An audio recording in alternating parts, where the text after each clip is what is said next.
নমস্কাৰ পিএ আপডেটলৈ পুনৰবাৰ স্বাগতম জনাই ষ্টুডিঅ'ত মই জনক দাস একালৰ মুক্তিযোদ্ধা তথা জননেতা ভীমবৰ দেউৰীৰ কৰ্মৰাজি আদৰ্শৰে আমাৰ সমাজখন আগবঢ়াই নিলেহে পৰৱৰ্তী কালৰ লোকসকলৰ জীৱন যাপন কৰাত অৰিহণা যোগাব এই মন্তব্য মুখ্যমন্ত্ৰী সৰ্বানন্দ সোণোৱালৰ লখিমপুৰ জিলাৰ নাৰায়ণপুৰ উচ্চতৰ মাধ্যমিক বিদ্যালয়ৰ খেলপথাৰত অনুষ্ঠিত জননেতা ভীমবৰ দেউৰীৰ ৭৩ সংখ্যক মৃত্যুতিথি কাৰ্যসূচীত অংশগ্ৰহণ কৰি এই গুৰুত্বপূৰ্ণ মন্তব্য মুখ্যমন্ত্ৰী সৰ্বানন্দ সোণোৱালৰ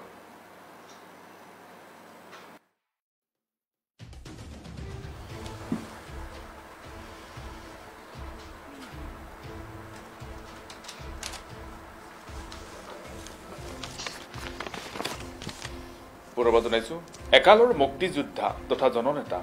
ভীমবৰ দেউৰীৰ কৰ্মৰাজি আদৰ্শৰে আমাৰ সমাজখন আগবঢ়াই নিলেহে পৰৱৰ্তী কালৰ লোকসকলৰ জীৱন যাপন কৰাত অৰিহণা যোগাব এই মন্তব্য মুখ্যমন্ত্ৰী সৰ্বানন্দ সোণোৱালৰ লখিমপুৰ জিলাৰ নাৰায়ণপুৰ উচ্চতৰ মাধ্যমিক বিদ্যালয়ৰ খেলপথাৰত অনুষ্ঠিত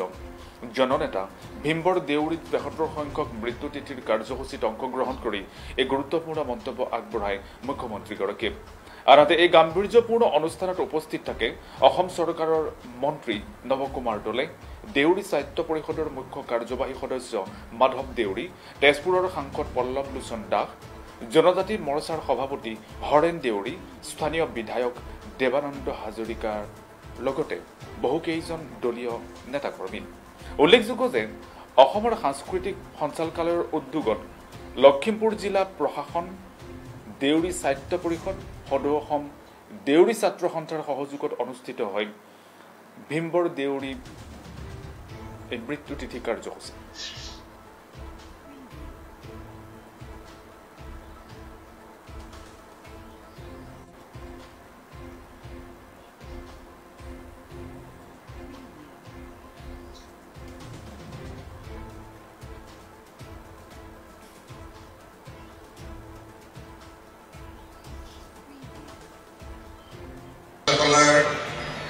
উদ্যোগত তথা লখিমপুৰ জিলা প্ৰশাসন দেউৰী সাহিত্য পৰিষদ আৰু সদৌ অসম দেউৰী ছাত্ৰ সন্থাৰ সহযোগত অসমীয়া জাতীয় জীৱনৰ গৌৰৱ জননেতা ভীমবৰ দেউৰীৰ ৭৩ সংখ্যক মৃত্যু দিৱসৰ উপলক্ষে আয়োজিত আজি সভাৰ মহামঞ্চত মোৰ সৈতে উপস্থিত থকা এই অনুষ্ঠানৰ প্ৰধান উদ্যোক্তা অসম চৰকাৰৰ সাংস্কৃতিক পৰিক্ৰমা বিভাগৰ তথা পঞ্চায়ত আৰু গ্ৰাম্য উন্নয়ন বিভাগৰ মোৰ সতীৰ্থ মন্ত্ৰী নৱকুমাৰ দলে ডাঙৰীয়া তেজপুৰ লোকসভা সমষ্টিৰ কৰ্ম উদ্যোগী সাংসদ শ্ৰদ্ধেয় পল্লৱ লোচন দাস ডাঙৰীয়া বিহপুৰীয়া সমষ্টিৰ ৰাইজৰ অতি আপোন জনপ্ৰিয় বিধায়ক শ্ৰদ্ধেয় দেৱানন্দ হাজৰিকা ডাঙৰীয়া দেউৰী সাংস্কৃতিক সঞ্চালকালয়ৰ উদ্যোগত তথা লখিমপুৰ জিলা প্ৰশাসন দেউৰী সাহিত্য পৰিষদ আৰু সদৌ অসম দেউৰী ছাত্ৰ সন্থাৰ সহযোগত অসমীয়া জাতীয় জীৱনৰ গৌৰৱ জননেতা ভীমবৰ দেউৰীৰ ৭৩ সংখ্যক মৃত্যু দিৱসৰ উপলক্ষে আয়োজিত আজি সভাৰ মহামঞ্চত মোৰ সৈতে উপস্থিত থকা এই অনুষ্ঠানৰ প্ৰধান উদ্যোক্তা অসম চৰকাৰৰ সাংস্কৃতিক পৰিক্ৰমা বিভাগৰ তথা পঞ্চায়ত আৰু গ্ৰাম্য উন্নয়ন বিভাগৰ মোৰ সতীৰ্থ মন্ত্ৰী নৱকুমাৰ দলে ডাঙৰীয়া তেজপুৰ লোকসভা সমষ্টিৰ কৰ্ম উদ্যোগী সাংসদ শ্ৰদ্ধেয় পল্লৱ লোচন দাস ডাঙৰীয়া বিহপুৰীয়া সমষ্টিৰ ৰাইজৰ অতি আপোন জনপ্ৰিয় বিধায়ক শ্ৰদ্ধেয় দেৱানন্দ হাজৰিকা ডাঙৰীয়া, দেউৰী সাংস্কৃতিক সঞ্চালকালয়ৰ উদ্যোগত আমি এনেধৰণে যদি সবল পুত্ৰ কন্যা সৃষ্টি কৰিব পাৰোঁ, গঢ় দিব পাৰোঁ,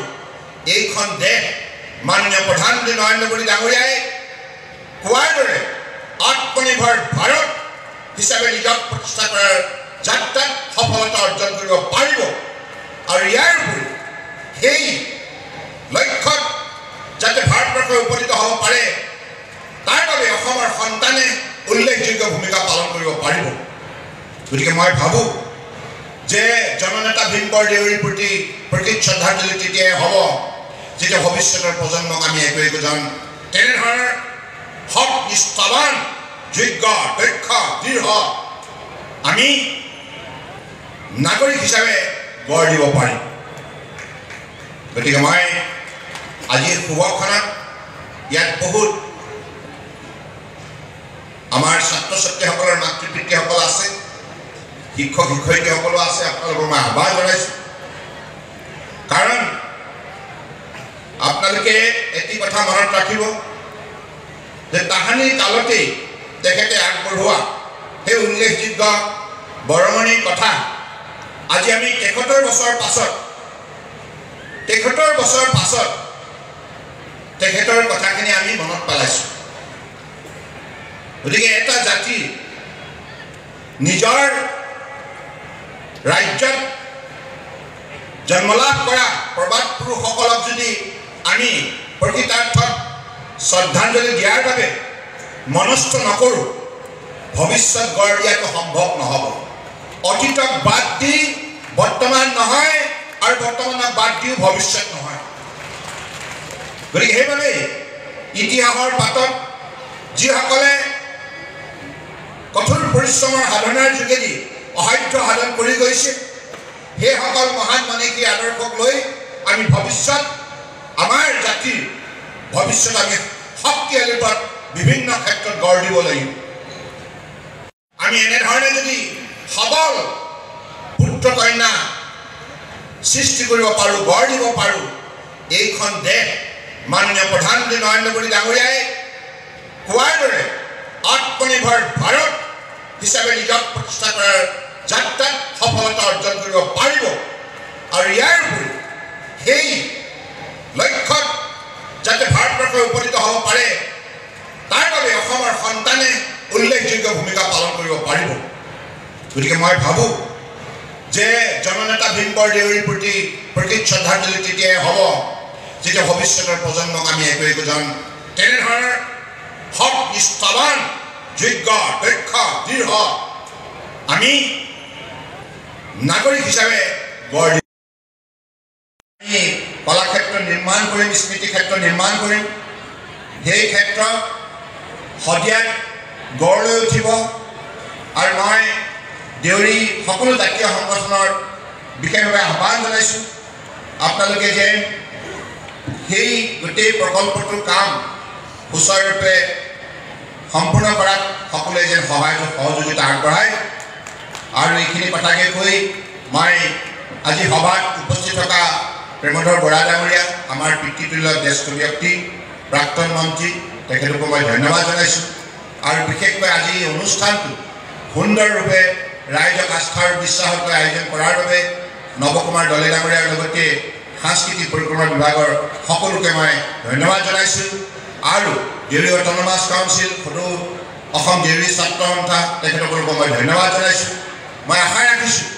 যে এই জননেতা ভীমবৰ দেউৰী আজি এই অনুষ্ঠানটোৰ পাছত আপোনালোক সকলোৱে যেন ভীমবৰ দেউৰীৰ কৰ্মজীৱনৰ সন্দৰ্ভত যেন অধ্যয়ন কৰে, আৰু আপোনালোকে আগন্তুক দিনত যেতিয়া পুনৰ অসম চৰকাৰৰ তৰফৰ পৰা এনেধৰণে অনুষ্ঠান আয়োজন কৰা হ'ব, সেই অনুষ্ঠানত ভীমবৰ দেউৰীৰ সন্দৰ্ভত ৰচনা প্ৰতিযোগিতা, কুইজ কম্পিটিশ্যন ইত্যাদিৰ যোগেদি আমাৰ ছাত্ৰ ছাত্ৰীসকলে তেখেতক কিমান জানে, কিমান জনাৰ আগ্ৰহ প্ৰকাশ কৰিছে, এই কথাবিলাকলৈ পোহৰলৈ অনাৰ আমি নিশ্চিতভাৱে চেষ্টা কৰিব লাগিব। গতিকে মই আশা ৰাখিছোঁ এই বিহপুৰীয়াৰ পৰাই এই এটা সুন্দৰ কাৰ্যসূচী আপোনালোকে আৰম্ভ কৰক কাৰণ জননেতা ভীমবৰ দেউৰীৰ বিষয়ে বহুখিনি কথা অসমৰ ৰাইজক জনাবলৈ বাকী আছে গতিকে অসম চৰকাৰৰ তৰফৰ পৰা আমি যিখিনি প্ৰচেষ্টা হাতত লৈছোঁ এই প্ৰচেষ্টাত আপোনালোকেও দিহা পৰামৰ্শৰ যোগেদি আৰু ইয়াৰ শক্তি বৃদ্ধি কৰাৰ কামত যেন আত্মনিয়োগ কৰে তাকেই প্ৰাৰ্থনা জনাই মই সমবেত সমূহ ৰাইজলৈ কোটি কোটি প্ৰণিপাত যাচি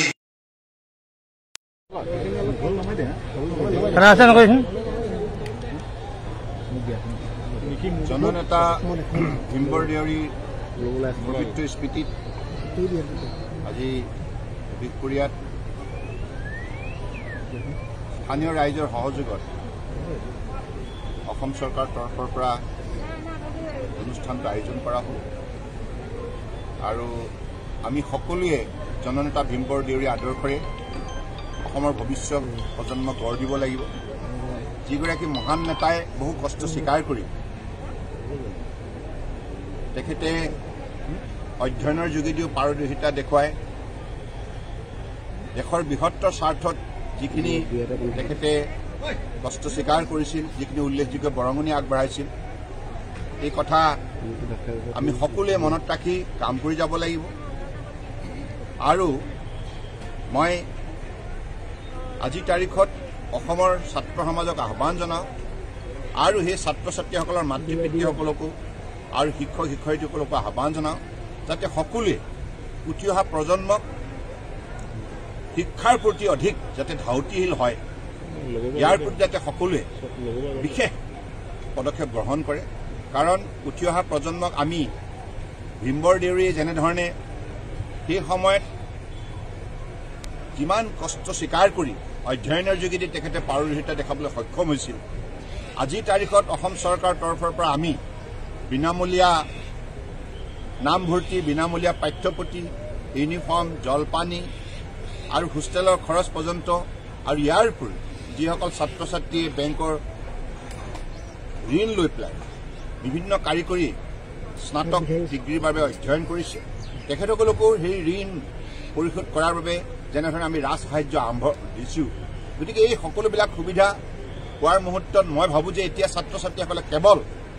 অধ্যয়নত মনোনিৱেশ কৰিব লাগে কঠোৰ পৰিশ্ৰম কৰিব লাগে যাতে ভৱিষ্যতৰ দিনত ভীমবৰ দেউৰীৰ দৰে একোগৰাকী দেশৰ বৃহত্তৰ স্বাৰ্থত কাম কৰিব পৰা যোগ্য আৰু দক্ষ সৎ নিষ্ঠাৱান নাগৰিক হিচাপে নিজক পৰিচয় দাঙি ধৰিব পাৰে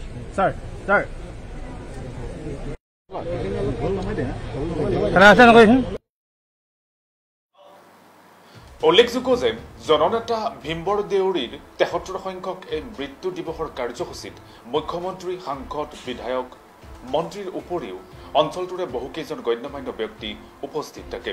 আৰু এই বিশেষ খবৰটো দি ষ্টুডিঅ'ৰ পৰা মই জনক দেখে বিদায় লৈছোঁ ধন্যবাদ।